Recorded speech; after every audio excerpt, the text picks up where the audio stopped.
then in 6 months they call you, you're going to be able to actually open up their account, look at the last time you did work for them, and even copy that invoice into a new invoice for them. So instead of having to Google Maps it again, figure out what you did last time, we're going to save all of that data for you, so it's a nice, easy conversion into new work again. Okay. Now, if you're dealing with any clients that have multiple properties, we also can include multiple properties under one title. So, for example, if I wanted to add a second property to David Wallace's account here, I would go ahead, I would click new property, I would add the new information in, and I'm ready to roll. And that's all going to save under one client name, but you're going to have numerous properties listed there, as we find a lot of clients are dealing with commercial contracts or somebody that has rental properties or whatever the case might be. I absolutely have that. Perfect, and that's where you would be looking at this, so I'll show you Amanda here. I've probably gone overboard here, but I've uploaded 42 properties into Amanda here. So these are actually all the Starbucks around Edmonton. So yeah, this helps you kind of keep track of all your clients. Okay. Perfect. Now, one thing I did want to point out, so I jumped ahead and took a look at your website. It looks fantastic, and I do see you have a Contact Us button. We're actually going to be able to help take that maybe up one level further. So on any of your Facebook or your website or anything like that, we can either integrate a form or have a button there that clients can click on, and that'll actually take them to a work request page. So I'm going to use Steve's Landscaping. I click on Book Now. I have it taking up to a separate browser, but again, we can build in a form there. And what's going to happen here is this is going to be clients reaching out for work. So this top piece here is going to be what you need to create them in your system so that when they click submit, they are automatically created in your system on the back end. And this bottom piece is going to be what's important to your company. So any questions you might have, any information you need so that you can go ahead and send them back a quote. So, what kind of services are you looking for? And Steve, you can custom build. Chris, I appreciate that, but I actually don't want, those are going to be homeowners, and we don't do homeowners. They slow us down. So that's why we almost get none through the contact form. When we do, it's always something we don't want. So we reach out to property management companies, and then they come back to us. So yeah, we wouldn't want something like that.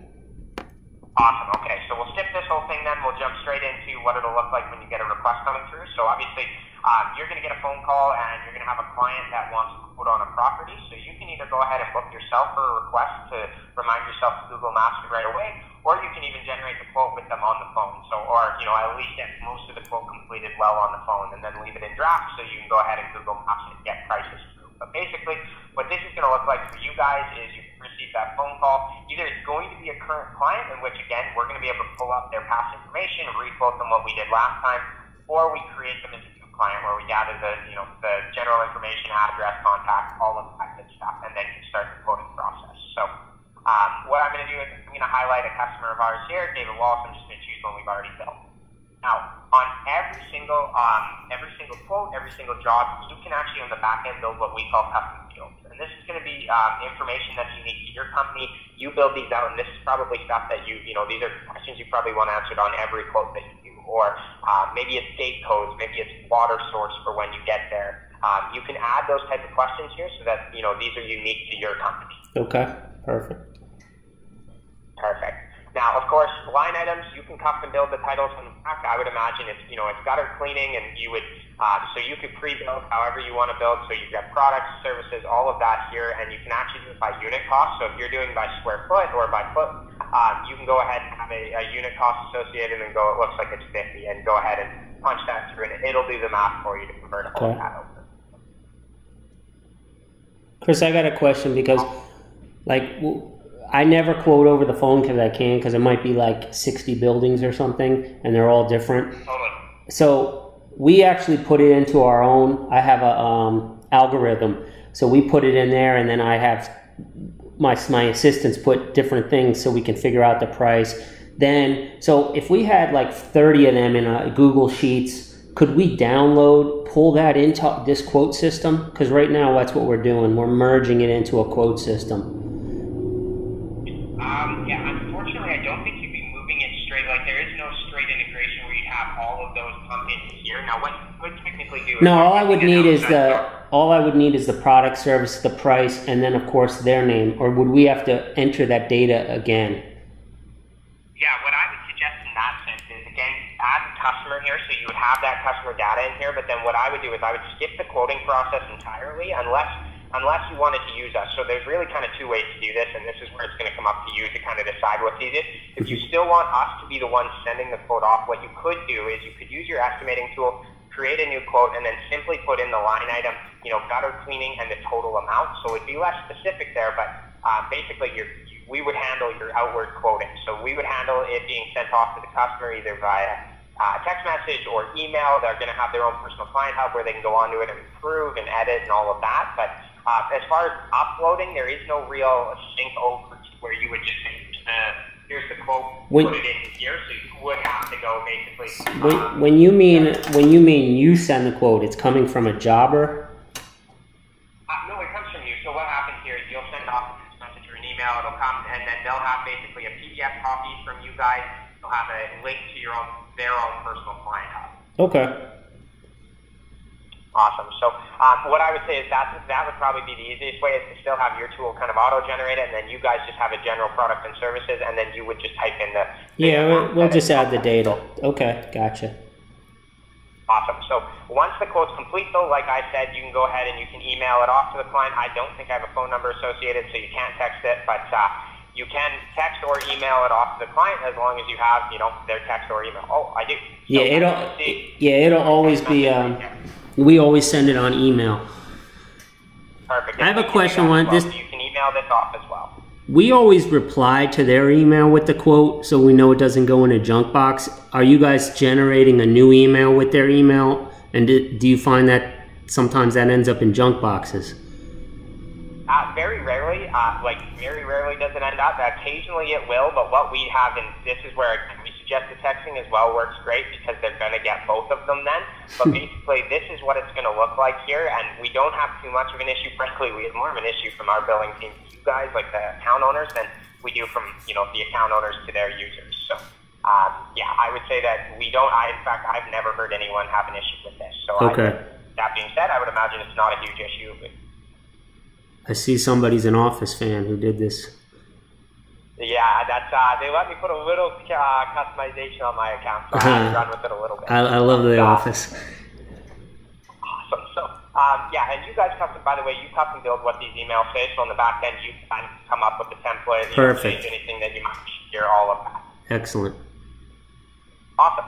So, on the client's end of things, like I said, they're going to get an email, they're going to get that PDF, they can get the text message. It's also going to lead them to a client hub. So that's this portion of the software. So now we're going to put ourselves in the client's shoes. So it's going to be a link, they're going to click on this, and they're going to be able to review anything coming in and out of your company specifically for them. So they're going to come on here and they're going to see the quote that we've just sent them, or any quotes that maybe they've approved in the past, and they're going to be able to review it and go ahead and approve. So this is going to be great for your property managers. They're going to be able to see everything that's going on, have a live update, be able to approve everything, see invoices. It's all going to be tracked in one nice location for them.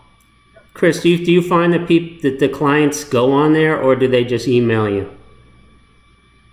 You know what? It is a nice mix, to be honest. With our commercial clients, we do find they use this because they have dedicated office managers who are in charge of making sure each of these properties are maintained. So I would say for you guys, you're going to see a lot of people use this. For some of our general home-to-home service providers, it's less. But that being said, with text messaging now, everyone seems to be using it because it's a simple link. They click on it, takes them straight to this quote, and then they click approve on their phone. The process is like 6 seconds. So we do see that this gets used a fair amount. Okay. Awesome. So now, once the quote's been approved, you're going to get a notification saying the quote's been approved. So you're going to get that email back saying the client has gone ahead and approved the quote and it's ready to book in. So what I'm going to do is I'm going to scroll down. I apologize. I have a whole bunch of drafts here. These are going to be the ones. So, and again, you can track all of these here on every page. You can kind of see where everything's sitting. So on the quotes page, I can see what I've drafted and haven't sent, what I'm awaiting responses, and what's been approved. So I can go here and see, great, David Wallace has gone ahead and approved my quote for work. I can go and book this into the system. So you're going to see all of the instructions, the approved, they can e-signature, so they can give you that signature to let you know that we've approved this, and if there's any discrepancies on the back end after work's complete, you can reference this and say, well, you signed this document with this price. Okay, well, how does that document, we can send our own document afterwards? That's what we do now. Oh, I'm sorry, you cut out there a little bit. Yeah, like currently we have a board member sign it, the manager sign it, so we would follow up with our own document via email, I guess. Totally. And if you wanted to send your own attach it. So when we sent that quote, I'm sure you saw that there was an attachment section. So we have a couple clients who are using, like, they deal with, actually, I have a client that does home building, and he needs the wife and the husband's signature, and he wants it on a different document. So he uses DocuSign and then attaches to these quotes. So you can absolutely attach anything on top of this to the quote. So if it's a sheet that they need to sign or whatever the case might be, they can. So what do they have DocuSign? What, they have a link to it or something to DocuSign? Yeah, that's how they do it, and they basically link it over so that they have that. But again, that's where, and it's not even just the wife and husband. I forget who else needs to sign this. I think it's literally like the mortgage broker. But anyways, he was explaining this to me. He loves it. He attaches it, so he has the quote, and that's nice and clean for the customer. And you could collect more than one signature here, so that's not an issue. They just like having a second program. Okay, that DocuSign is, yeah, so then they can send it over to the mortgage broker, a couple of people. It's really easy, and it comes back to you. Exactly. All right. And again, the quoting is nice and simple through this platform, so it's a nice one clean document. So I like it. Yeah, that's how they run with that. Okay. Awesome. So now we're going to go ahead and assume David Wallace has approved the quote. Now it's going to come to booking in the job, and this is where I think we're going to start saving you a ton of time, especially as you're kind of spread across a whole bunch of states. So you're going to go ahead and transfer all this data over, so you're not re-entering anything. So anything you put in the quote, it carries over, including your line items, including any details that you added over on the custom field section. That's all going to carry over, and now it's just coming time to book in the actual cleaning. So what you're going to be able to do is schedule your team, and as soon as you schedule a team member to this, they're going to get a notification on their phone saying their schedule has changed. They can slide that open and see their updated schedule with the updated job and any information you need them to see. So it's as simple as team assign, highlight the team member or members that you want to attach to a job, decide when you want to start the job, when you want to end the job. If it's a one day, if it's a multiple day, you can do that as well, where you schedule visits from maybe we start on the 23rd to the 26th, and we have visits daily. So you know it's going to be a couple days to book and what time you want to start. Okay, and then one question. If it's we don't have a date for it, like it's not going to happen till December, we just leave that open-ended with no assignment, and we can go back there at any time, but we know that it's approved. Perfect. I love that. So what you're going to do here is you're then going to just basically say schedule later. And what that's going to do, and I'll show you exactly how this looks. I'll even save this job here and it'll pop up. But what it'll look like is it'll sit on the side of your calendar, basically saying this job has been booked and confirmed, but it hasn't been scheduled in for an actual time. So basically we have work ready. You just need to schedule it. And we're going to make sure you miss none of those, because those are obviously very important. So and then really the final piece before I move on to that is a job form, and these are just custom checklists you can add to any job to make sure standard of excellence is up across the board. So they're checklists to make sure that everyone have all gutters completely cleaned, water source turned off and cleaned up, all of that. I like that. And one other question: when you have them all approved, how are you able to sort them? Are you able to sort them by state or some type of other way? Or because I might have like 1,200 approvals. Totally. So you can actually sort out in the calendar view. The nice part about it is you can decide how they're going to be labeled. So you can actually change on the calendar view. Here's what I'll do. Let me save this and let me take you over there. On the calendar view, though, you can decide how the jobs are labeled and color coordinated and all of that. So you can even color coordinate your jobs based on the area. But you can also have the labels just basically stated where they're located. So right now, I have mine very basic. I have the name and I have the type of work included, but you could technically have the name of the job and then the location of the job. So instead of pool maintenance, that could say Virginia. And then okay, great. I know that's my Virginia job. I know I need to attach whoever your guy is out there that does all those works. So you can choose how all of this is listed so that it's exactly how you need to see it. So it could be zip code, it could be by location, it could be however you guys need to organize, and whatever you need it titled, you can build that out. And then you can sort it by zip code, or we're just writing the zip code? Yeah. What's that, sorry? I mean, I see that you're writing it, but can you say, show me all the ones in this zip code that are approved? I would say probably not on just by zip code. I mean, you can search the jobs and it'll pull up your zip code jobs, but that being said, what I would probably recommend doing then, let me think, how would we best do that? That's the only tricky part, and the only part where I'm not sure we're going to be an exact home run for you, because I don't think we can just filter out per zip code. But how about by state? Oh, sorry? How about by state? If I say, show me all the ones that are approved in North Carolina. Yeah, let me put you on hold for 2 seconds. Okay. I want to see. I think there is a way, but give me one moment here, Kev. Okay.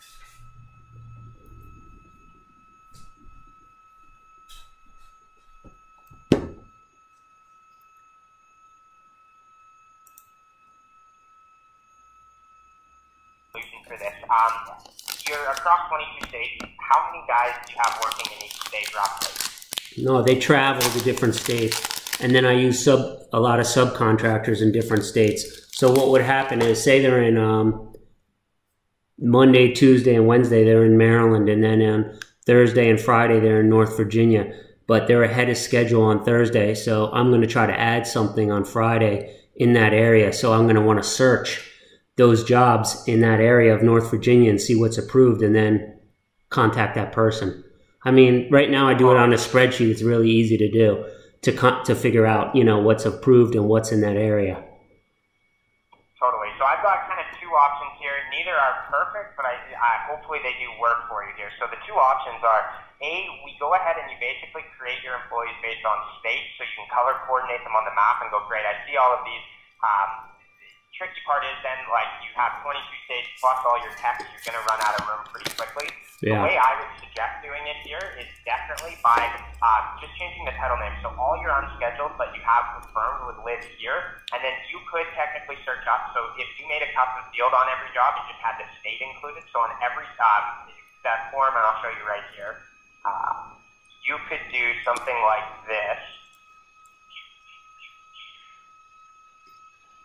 New job, and I obviously don't have it built, but you could build on the back end so that on each job you have a field that basically says state and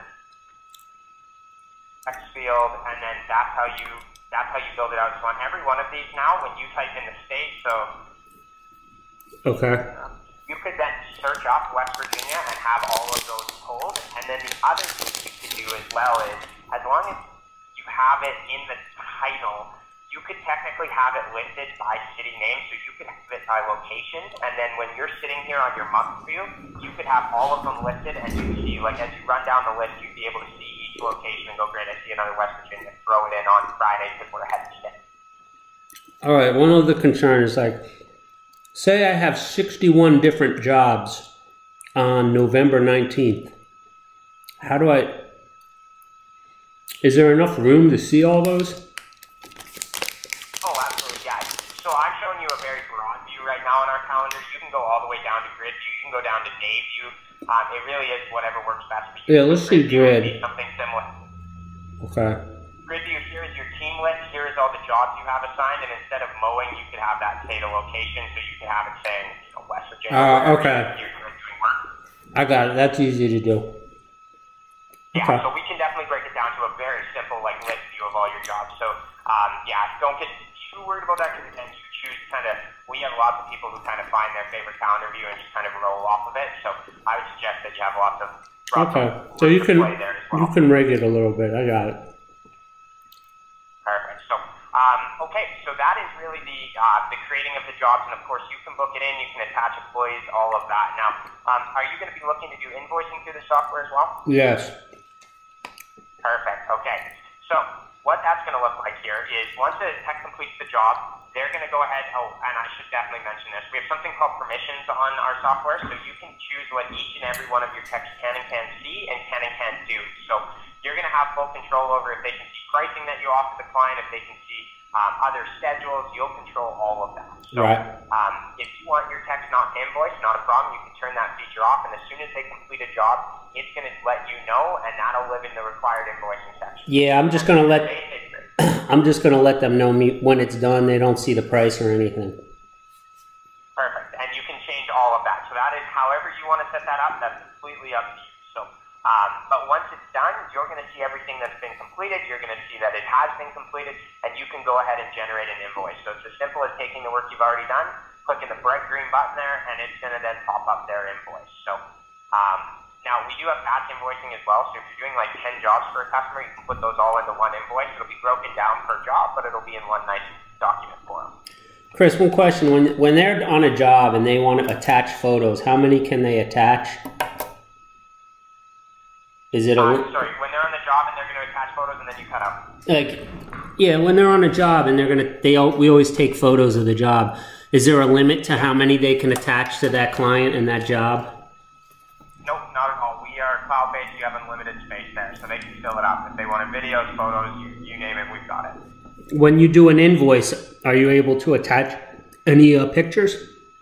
Or you can. So you can carry over the photos and the internal notes and attachments here. So as long as you've selected that, they're able to carry those over into this section okay. here. So for example, I'll just show you quickly what this will look like here. I'll transfer you over to my phone screen.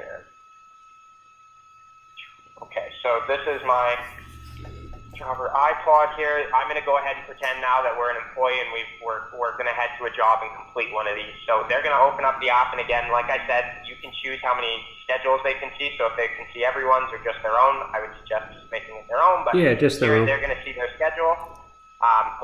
You can see your full teams, but they can have only access to theirs. They're going to open this up and see all the information. So a couple things they can do on this. They can send on my way or late text messages if they are running late or they're heading over just for transparency for the client. Then you can turn this off if you don't want that to be an option. The big pieces for you are going to be this timer button. As soon as they start this timer on the job, it's going to send you a waypoint marker to let you know where they were when they started the job, so you kind of have full understanding of making sure the guys are on the job when they say they are. Mm-hmm. And then the note section is the big one here. So these are other demos that I've run. Obviously, as you can see, I'm just taking photos of my water bottle, but they can add as many notes and attachments to this as they need. So they can go ahead and, if we're on the job, we want to make sure we take a photo or a video of the gutters to prove that they're clean. They can walk around, attach the video or the photo to the job. Excellent. And then when you go ahead and open it on your end, you can see those notes. Excellent.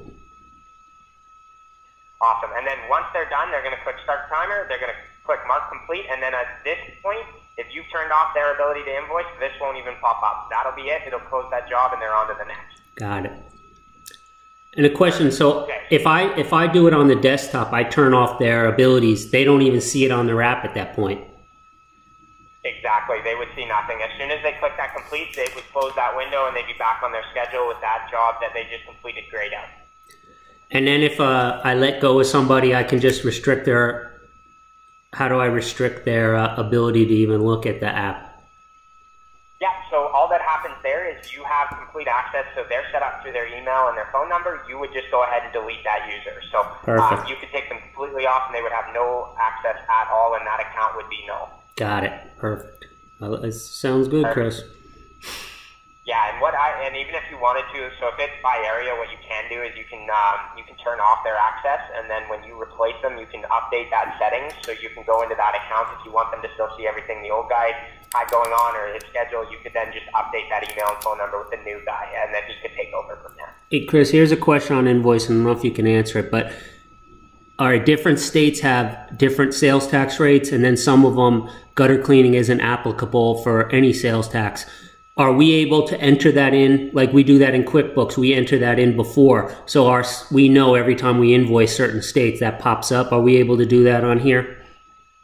Yeah, you can build different taxes out as well, so you can add a tax and then create a tax rate. So you can create them based on where you're at. So this could be, I don't know why West Virginia is what I keep coming to, but West Virginia, whatever their tax rate might be, so 5%, and then... So we do that every time we do a client. We look at what state they're in, and then we put the appropriate tax rate, and then when we go to invoice them, it's already in there. Is that right? Yeah, so you can do that. So you can just create new tax rates throughout. So you can create them. What I would do is I would sit down and spend 10 minutes going through all your states and creating them, and then that way when you go to work with a client in the quoting process, you're going to go ahead and click on, again, West Virginia tax rate, and then that'll carry all the way through to the... Excellent. Perfect. Perfect. That applicable. That's perfect. Perfect. So, and then again, for invoicing, the same sort of system. So you can go ahead and text or email that off to the client so that they have all of that, and then As far as collecting payments, of course, I'm sure sometimes you are collecting cash and checks, so your employees can actually go ahead and mark that down. But if you're taking payments, if you have a payment processor already, we probably integrate with them. So we integrate with the Stripes, the Squares of the world, all of those. But we also have our own payment processor as well. So, yeah, we're like 99% check because of the amounts are really large, so we don't take credit cards. We don't want to pay the fee, and they don't have credit cards like HOAs. So I'm glad to hear that. And employees don't take payments. That is the proper play. So yeah, we don't mind getting paid in 30 days. We're not. That's not an issue. Totally. And honestly, what I would say is if you ever did branch off and start a second side of this business where it's more residential, then that would be something that we could definitely help you with. Yeah, I would. I wouldn't be paying credit card fees off those commercial contracts either. So, right, but yeah, exactly. If we did single family homes, I would absolutely do credit card and get paid right there. Otherwise, it would be a nightmare. Trust me, I ran a lawn care business while I was in school, and every time a commercial contract came up, do you take credit cards? Nope, I don't, even though I did. Yeah, I don't want to pay. It was a nope, I do not. Yeah, I don't want to pay $50. Yeah. Awesome. Okay, so that is kind of the full process. The only thing else I thought I would mention here, and I'm going to pull you back to the phone screen really quickly here because I know all business owners run into this, is expenses in the field. So if you have guys that, maybe they have to run to the store quickly for something even just minuscule, they can go ahead and attach those expenses to the form. So what they're going to be able to do is they're going to be able to title it, go ahead and choose if it's reimbursable, the total amount, attach a photo of that receipt, and then the best part of this too is they can attach it to whatever jobs they have going on. So if they went out and needed window cleaner, they could actually attach it to the job they needed it for, so you have a full cost analysis understanding of what your work's costing.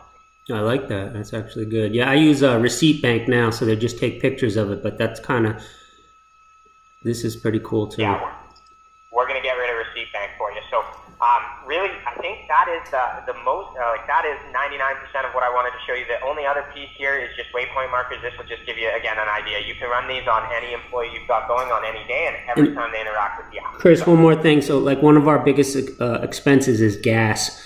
So they could just take a picture of gas and then, of course, not assign it to a job, but they could it would still be in that receipt bank in the system. 100%. Yeah, I like that. Hundreds of clients that do that. I would like that where every receipt is digital, it's in Jobber.